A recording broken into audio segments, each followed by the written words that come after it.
The little wild boy bit onto the dinosaur's foot, and just like that a bridge was formed. On the other side of the bridge were delicious fruits. The dinosaur was about to go over and eat, but the little wild boy blocked the way. The dinosaur did not want to listen to him, and bit forward. As a result, a snake dropped onto the dinosaur's mouth. After shaking off the snake in fright, the dinosaur also fell off the cliff. The snake slowly moved closer to the dinosaur. The little wild boy bravely stood in front, using quick moves to dodge the snake's attacks. The snake could not even tell where he was. The wild boy found the right moment and bit down. The snake used its final move, but it was easily avoided. Then the wild boy charged forward and struck the snake. In the end, the snake retreated in defeat. The little wild boy still stayed alert, but when he looked at the dinosaur, he became gentle. This little guy's personality made the dinosaur start to like him. They followed the river to find the way home. Along the way, the wild boy taught the dinosaur how to hunt small animals. With the wild boy traveling along, the dinosaur realized nature held so much fun. Of course, nature was not all fun. The dinosaur who could not swim accidentally fell into a pond. The little wild boy immediately jumped in after him,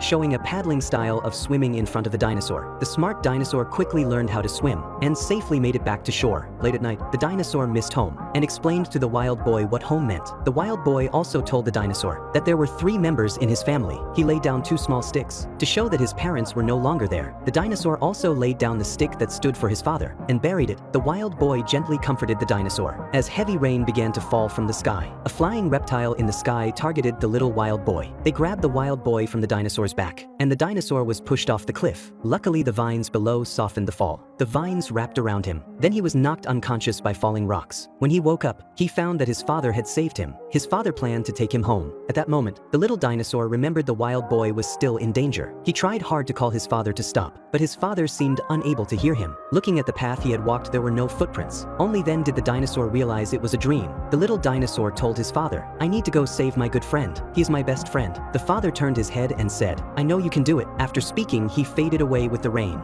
After waking from the dream, the little dinosaur used all his strength to break free from the vines. At this moment, he understood how to overcome fear. Following the wild boy's cries for help, the little dinosaur rushed to the riverside in time. This time, he charged forward without hesitation and knocked the 2 flying reptiles into the water before they could react. Now only the leader remained. The little dinosaur let out a powerful roar, frightening the leader. The wild boy seized the chance and rushed forward and tore apart the creature's wings. Seeing the situation turn bad, the creature tried to escape, but was struck by a branch thrown by the dinosaur. At that moment, a flood came again. Seeing the wild boy about to be swept away, this time the little dinosaur stepped forward like his father. The rushing flood pulled them into the river. The dinosaur swam desperately toward the wild boy. At the final moment, he protected the wild boy and successfully saved him. At this moment, the little dinosaur and the wild boy had formed a deep friendship. The farm back home was right in front of them. They were just about to head down the mountain when several wild boys appeared behind them. The little wild boy finally found his companions. Seeing how happy he was, the little dinosaur decided to leave alone.